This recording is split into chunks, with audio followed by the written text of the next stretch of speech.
সরকারকে দোষারোপের রিপোর্ট হচ্ছে, কিন্তু সমালোচনা নিয়ে শক্ত সাংবাদিকতা হচ্ছে না বলে মন্তব্য করেছেন প্রধান উপদেষ্টার প্রেস সচিব শফিকুল আলম। বলেন, সরকার এখন কোনো গোয়েন্দা বা বাহিনী দিয়ে গণমাধ্যমকে নিয়ন্ত্রণ করছে না। আর আইন উপদেষ্টা বলছেন, মামলা দায়েরের বিষয়ে সরকারের করণীয় নেই বলেও জানান তিনি।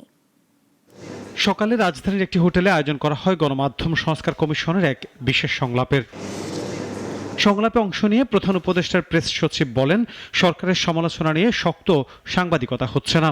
সাংবাদিকতায় ভুল হলে ধরিয়ে দেওয়া হচ্ছে জানিয়ে প্রেস সচিব বলেন, সাংবাদিকতায় সরকার বাধা দিচ্ছে না। কোনো প্রতিবেদন হলে কালাকানুন ব্যবহার হচ্ছে না, বরং এসব কালাকানুন বাতিল করা হচ্ছে। হাসিনার 15.5 বছরের শাসন আমলে জার্নালিজমের উপরে একটা ট্রাস্ট ডেফিসিট তৈরি করেছে।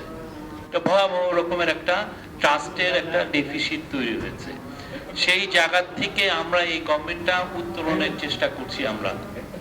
আমরা উত্তরণ করছি এবং আমরা যেই কাজগুলো হাসিনার আমলে হয়েছে সেটা আমরা চাচ্ছি যে সেই কাজগুলো যাতে আমাদের সময়ে না হয়। বিশেষ সংলাপে অংশ নিয়ে আইন উপদেষ্টা বলেন, সরকার বা নিজেকে ঘিরে ছড়ানো অসত্য তথ্য ও অপপ্রচারের বিরুদ্ধে কোনো মামলা হয়নি। যেই মুহূর্তে তদবিরগুলো মানি না, দেখা যায় যার তদবির অন্যায় তদবির আমি রাখি নাই, কিছুদিন পর যে আমাকে ভারতের দালাল তারপরে বলা শুরু করে দেয় 40-50 বছর আগে আমার সাথে কার কোন সম্পর্ক ছিল সেটা নিয়ে বিভিন্ন প্রোগ্রাম বানানো শুরু করে দেয়।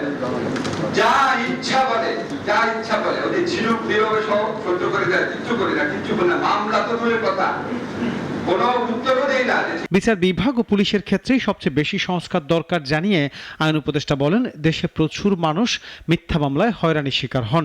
এটা বন্ধ করতে উদ্যোগ নেওয়া হয়েছে।